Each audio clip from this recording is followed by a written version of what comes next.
20th century is the century of the globe. The Earth has been explored.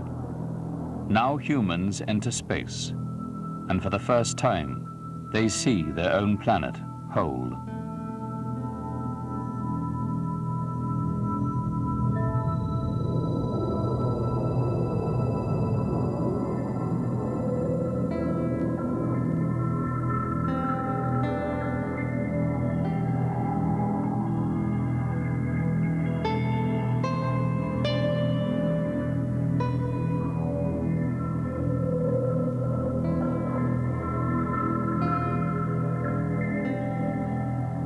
Up here, the world looks defenseless. From space, it can be annihilated by missiles or encircled by messages in an instant.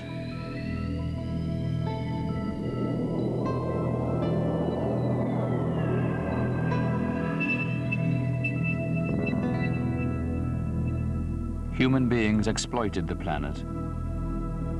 Now they know they must protect it or perish. 1,000 years of history, millennium.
As the century began, people explored inwards to see themselves in utterly new ways.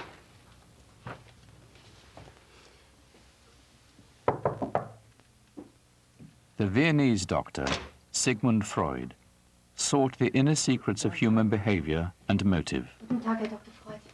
He described a zone he called the unconscious, in which the torments of the psyche were hatched. Ich verließ das Haus in großer Eile, einige Besorgungen zu machen. In Graben. Patients came to see Freud because they were nervous, anxious, or depressed. Aber niemand half mir. Listening to them, Freud worked out new theories about the mind. Wissen Sie, der Herr Breuer, Invariably, he traced neurotic symptoms to sex, which he saw as the driving force of human nature. Das ist für meine Nerven nicht so gesund.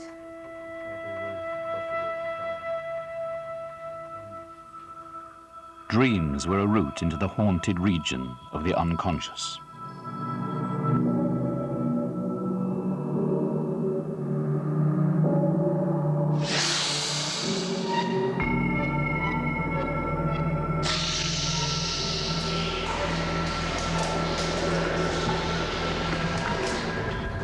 A dream's imagery gave clues to buried longings and anxieties.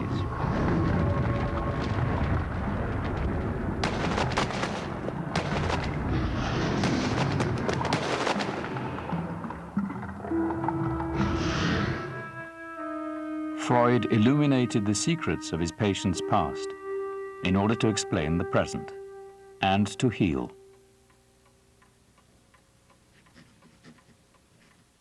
Many of his patients were women, but he confessed he didn't wholly understand them. The great question, which I have not been able to answer, despite my 30 years of research into the feminine soul, is what does a woman want?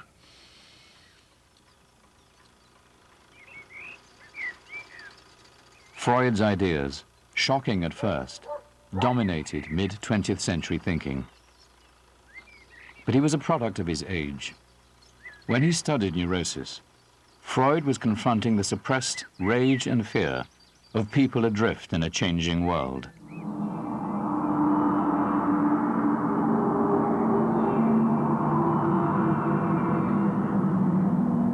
He warned, "No one who, like me, conjures up the most evil of those half-tamed demons that inhabit the human breast and seeks to wrestle with them can expect to come through the struggle unscathed."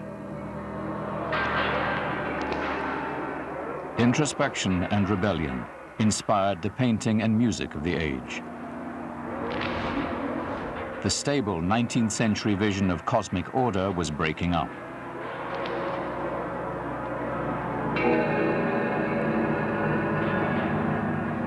The Norwegian Edvard Munch painted The Scream. I looked at the flaming clouds that hung over the blue-black fjord and the city, like blood and a sword. I stood there, trembling with fright, and I felt a loud, unending scream, piercing nature.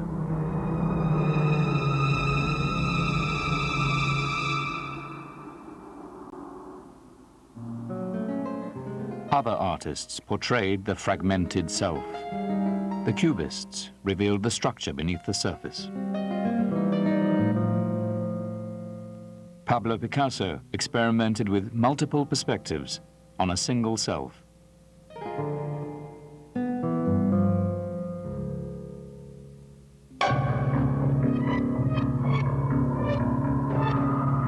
One group of artists, the surrealists, painted dreams. Bizarre symbols provoked unease and shocked the public into new ways of seeing.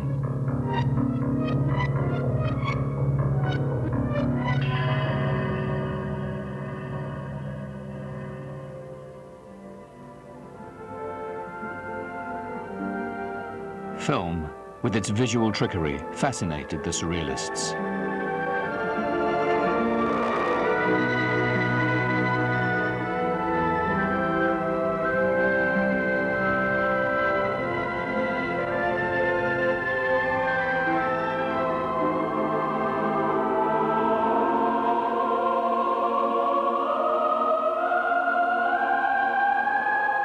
In science, too, old certainties were overthrown. Physicists revealed a new, unreliable universe. Newton's principles of motion, which had been trusted for 200 years, were challenged by Albert Einstein. In 1905, he proposed his theory of relativity. E is equal mc square, in which energy is third equal to mass. The iron laws of nature turned out to be flexible.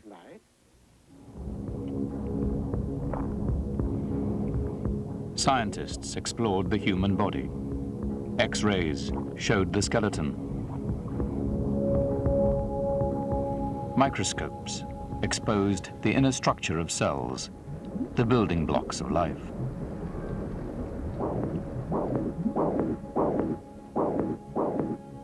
Alexander Fleming discovered penicillin, the first modern antibiotic. Bacteria, the main cause of infection and disease, were dissolved and destroyed by the new drug. Penicillin was developed in time for large-scale use on wounded soldiers in World War II. Science could save life. It could also control life at the outset. By the middle of the century, a female contraceptive pill was developed, which regulated hormone levels. Women could choose when and if to have children. They won a new control of their lives and relationships.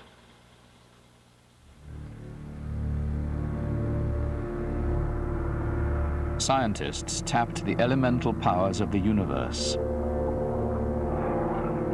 They isolated the atom, the basic unit of matter. Then they smashed it. Splitting the atom set off a chain reaction, which released a colossal burst of energy.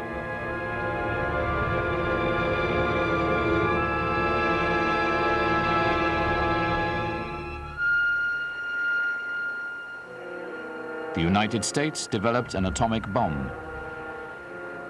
It was first tested in the desert south of Los Alamos in July 1945.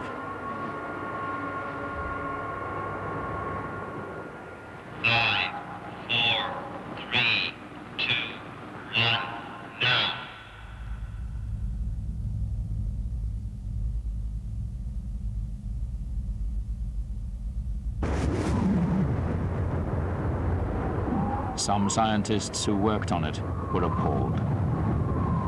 We knew the world would not be the same.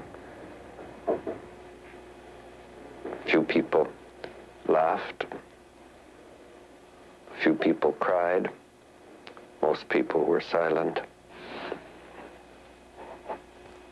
I remembered the line from the Hindu scripture, the Bhagavad Gita.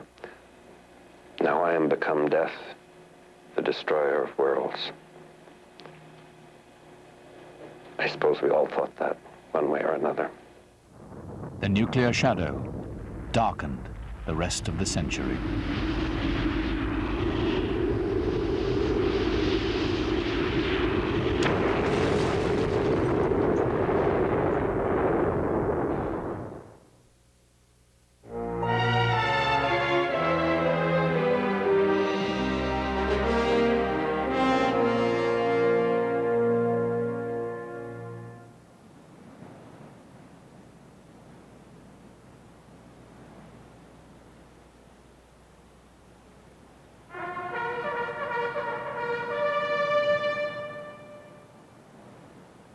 The 20th century brought total war. With modern armaments, one soldier could bring death to a regiment, a city, a nation.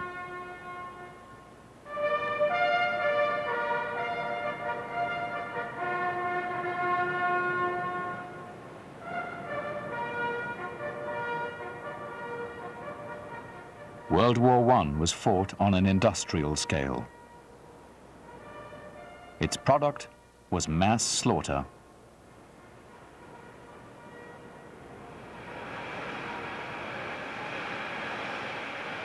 Young men went off to pit their bodies against mechanized firepower. A generation was decimated.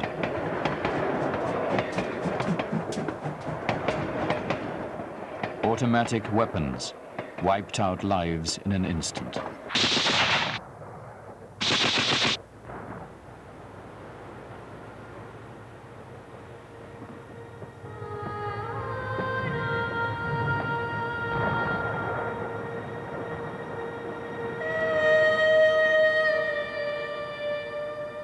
Man was the victim of his own machines.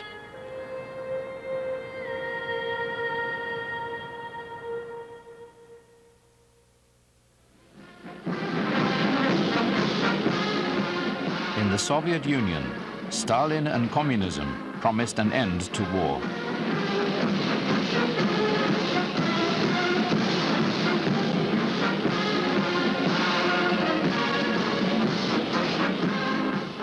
But Stalin forced the peasants into collective farms.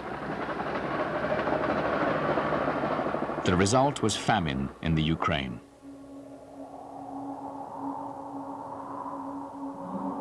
Millions perished.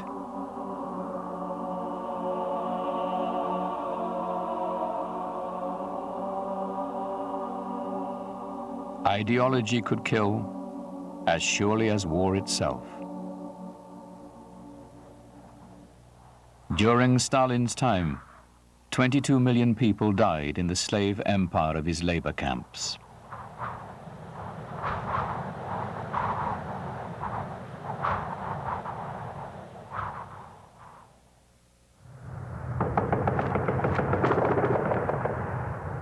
In 1937, the Japanese invaded China. They killed over 6 million, most of them civilians.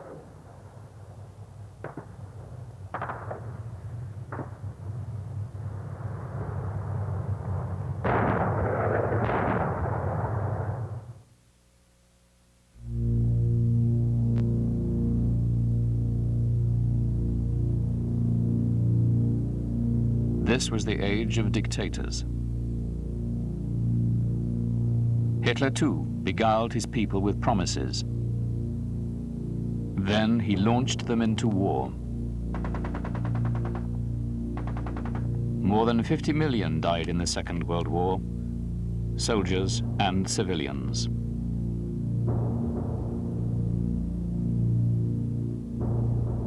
$27 million were Soviet citizens.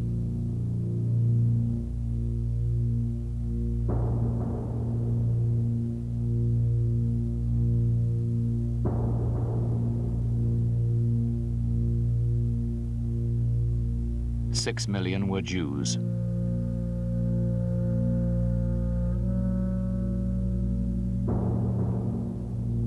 The Nazis organized an industrial operation to round up, transport, and murder the Jews of Europe.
Then, at the war's end, an entirely new weapon, the atomic bomb.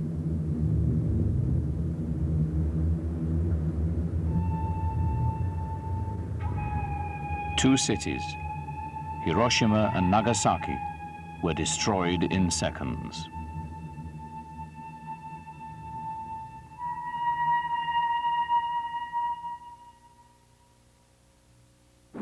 Already sustained bombing had leveled great cities: Rotterdam, Dresden, Tokyo. Now, with atomic weapons, annihilation came in a single flash.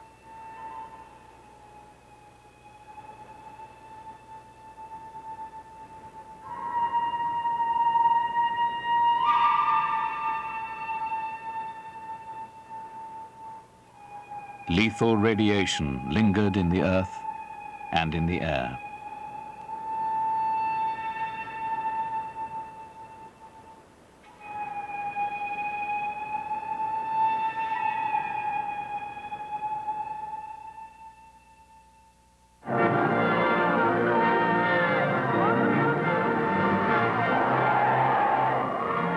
In China, Mao Zedong mobilized his people for revolution and what he called the Great Leap Forward.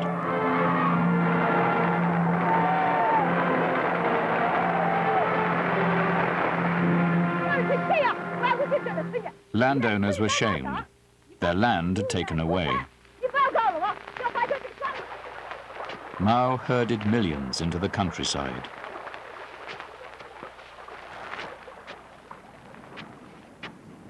Disaster followed. The overworked soil turned to dust. The worst famine in human history killed some 30 million people.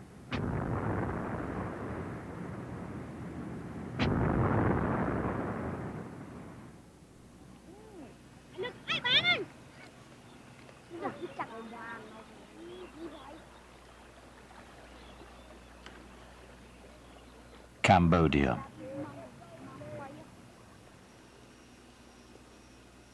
Dictator Pol Pot made war on his own people.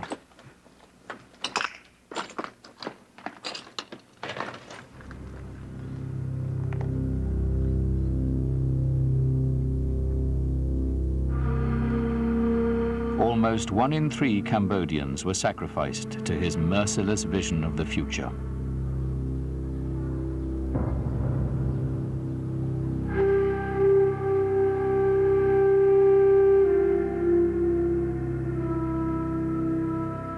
All over the world, the killing went on in the 20th century.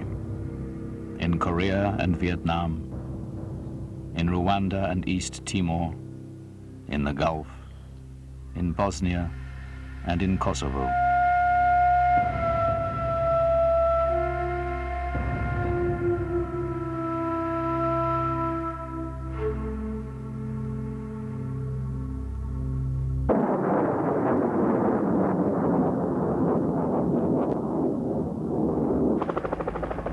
At the end of the century, warfare has grown more remote, more precise, and more deadly than ever before.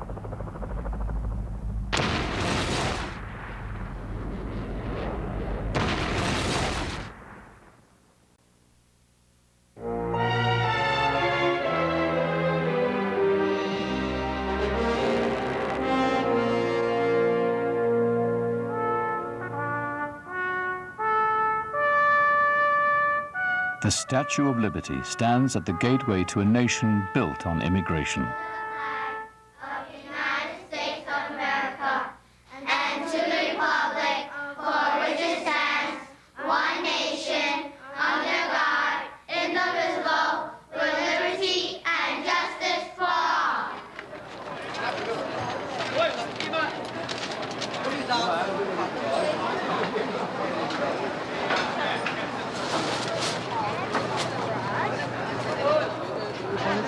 These Chinese Americans are part of a world movement of peoples crossing oceans to settle into new lives abroad.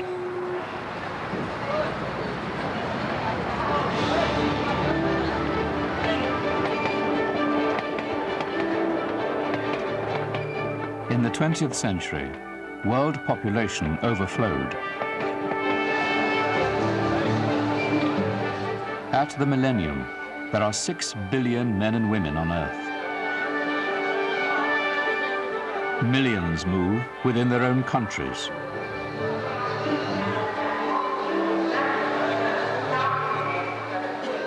They travel to cities to find work and opportunities. Calcutta, India, contains more than 10 million people. In Tokyo, Japan, more millions jostle about their business in the country's limited space.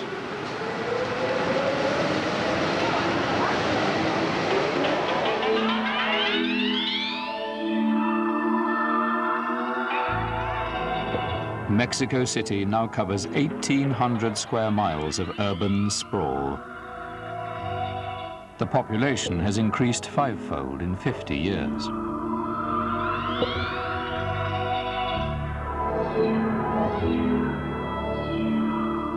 The debris of daily life spreads ever outwards.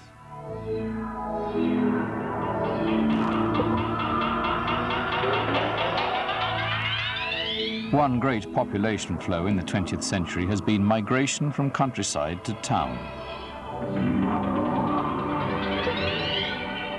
Before 1950, most people in the world worked on the land. Now, almost half live in the urban spread.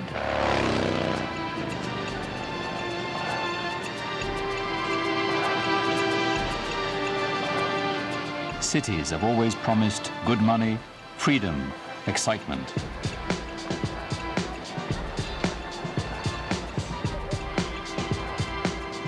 Now they offer entry to the consumer paradise.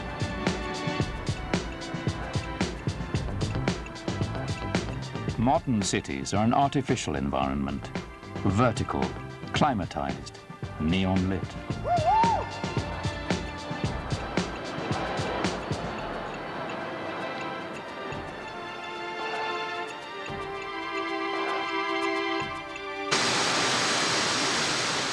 Industry gathers in rural people in flight from relentless poverty.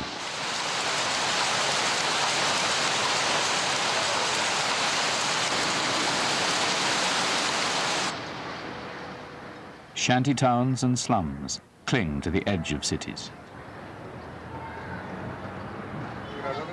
Life here is mere survival. The gap between rich and poor has widened in this century. Women are the poorest of the world's citizens.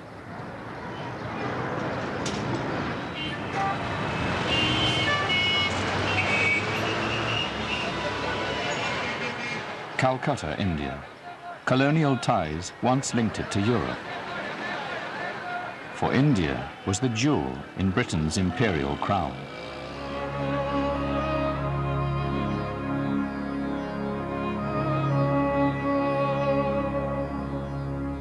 A 100 years ago, European powers still ruled colonies across the globe, governing with pomp and ceremony.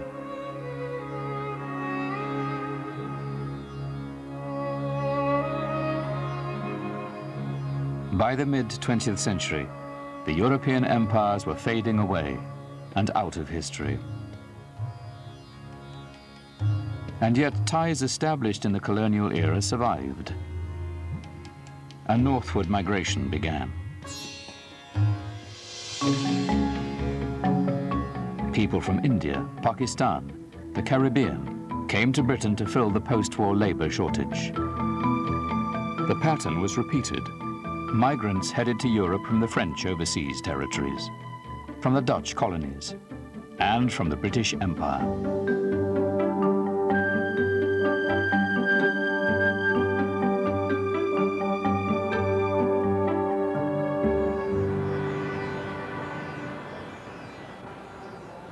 This is Wembley, North London. Hindus have built here a magnificent new temple, crafted in India and exported to Britain stone by stone.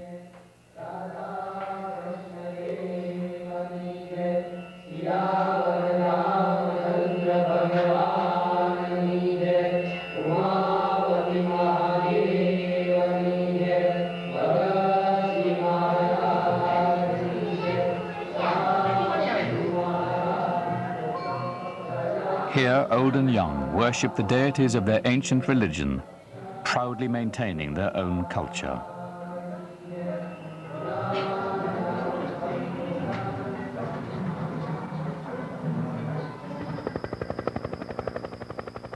The border between Mexico and the United States. Each day, Mexicans wait for a chance to cross over.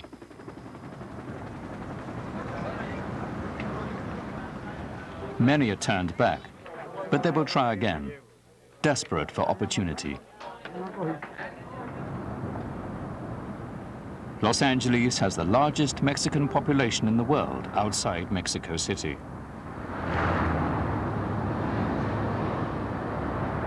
Spanish is now the first language of more than a quarter of the population of California. Panorama Mundial con Jorge Gestoso y Patricia Yaniot.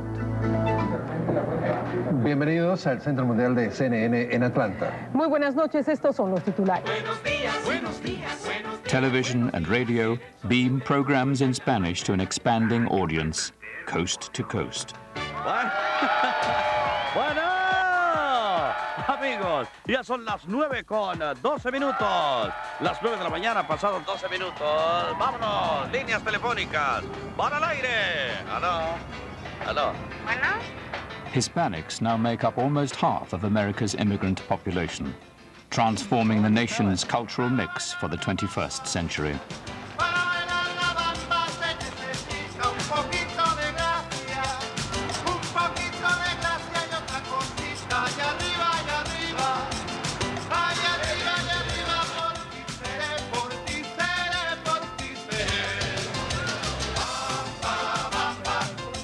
Hispanics are the quickest growing group in America's ethnic mosaic.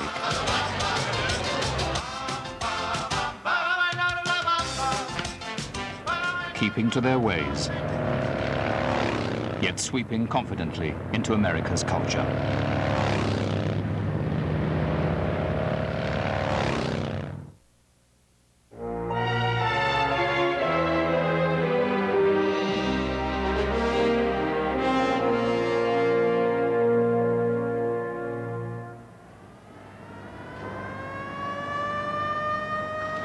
The 20th century has been the American century.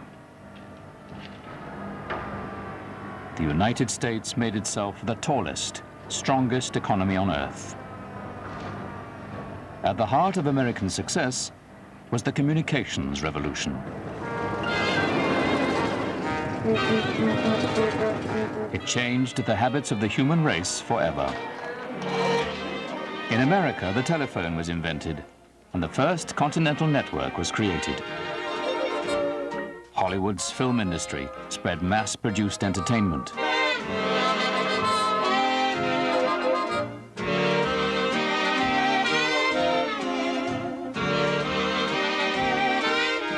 Radio and then television invaded every home.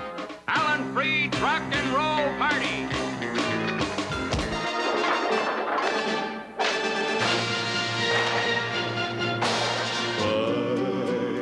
American music and American movie stars became familiar throughout the world.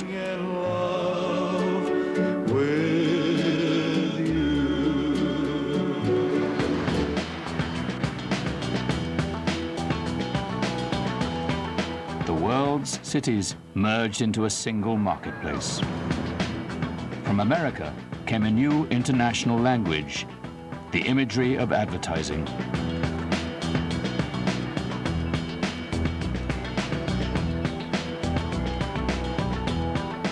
In New York or Shanghai, the crowds wear the same clothes and yearn for the same brand name goods.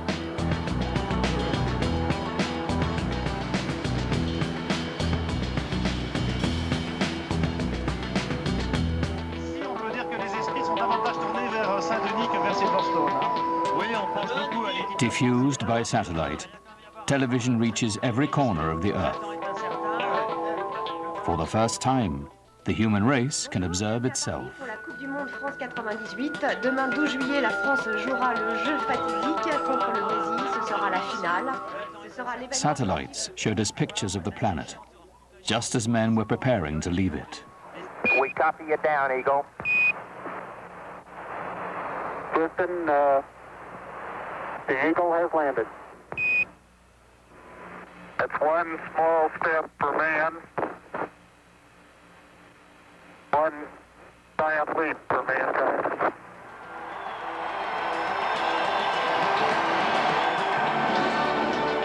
Now, a worldwide audience shares great events as they happen, live.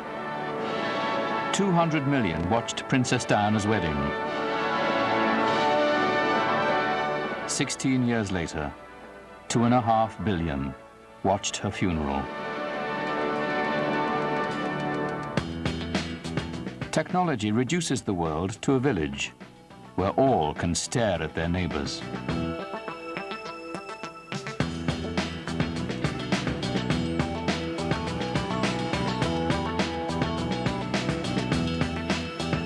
Watching the big game live on screen is as real as being there. Nearly 2 billion of us watched the Soccer World Cup final in 1998.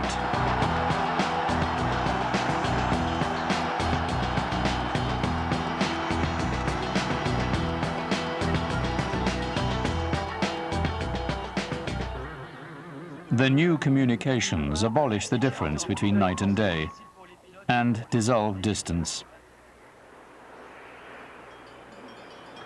The mobile phone makes all its users reachable wherever they are.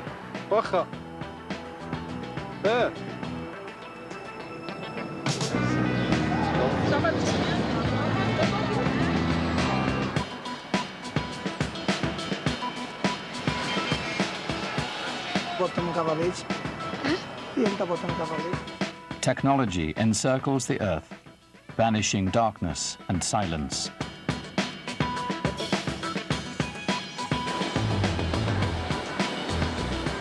The microchip was invented in America. It changed the course of the communications revolution.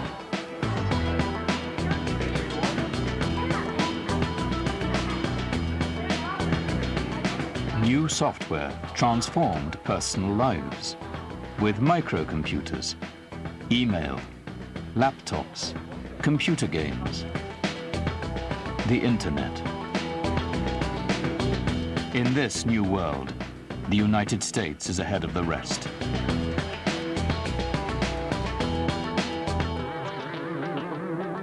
We took several thousand years to imagine ourselves as one species on a round planet.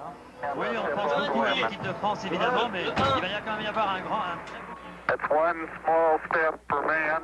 Now, at the end of this millennium, the human race talks to itself in space.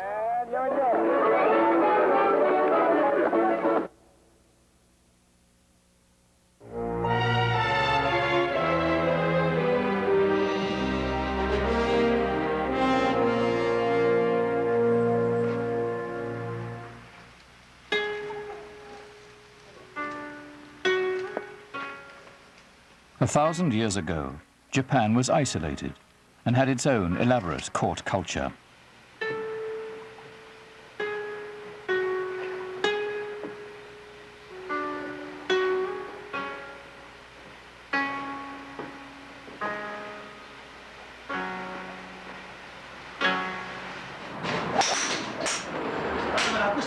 Now, Japanese executives in global corporations drive together at the Western game of golf.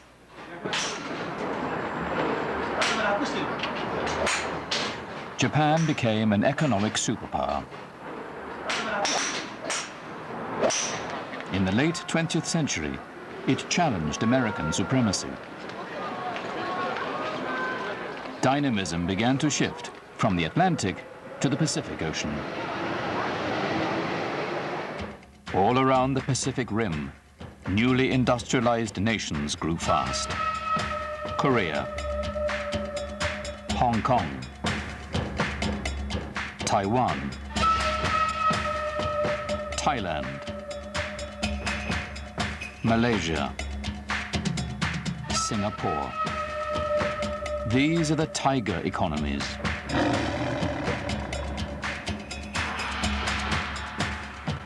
Singapore is an island city, a self-made global metropolis. Its people celebrate their links with the West and with China.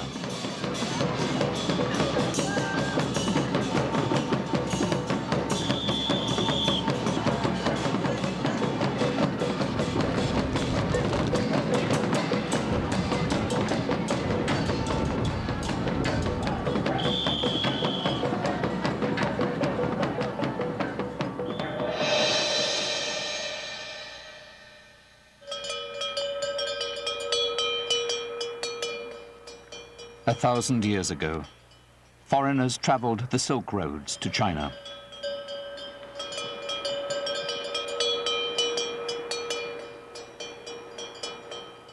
They found the most refined and inventive civilization on Earth.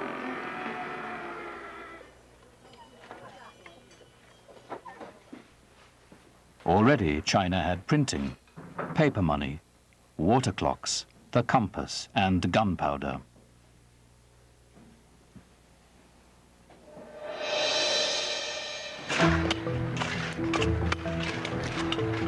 Today, Shanghai, on China's east coast, is being transformed for the 21st century.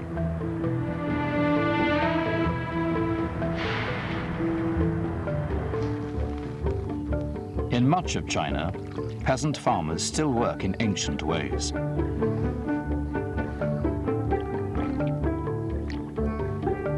But now, they are eager for change.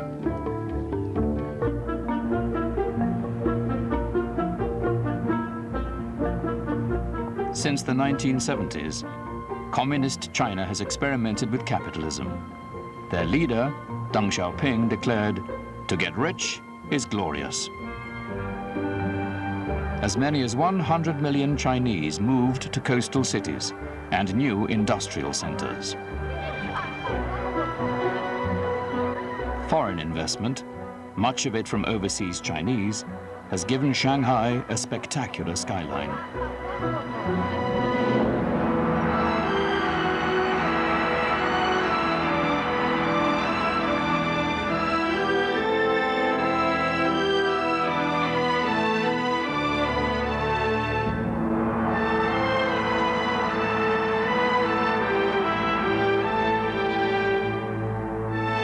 With its population of over 1 billion, China will be a 21st century giant.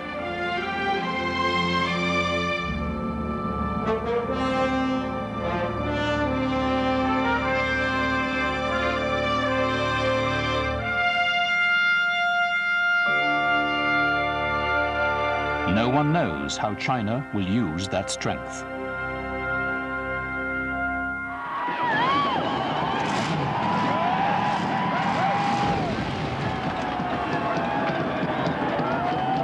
At the millennium's end, people throw off restraint and seek to rediscover sharing and community. In the American desert, city folk gather. Through ritual fire, they reconnect to the earth, to life and death, to dark human instincts.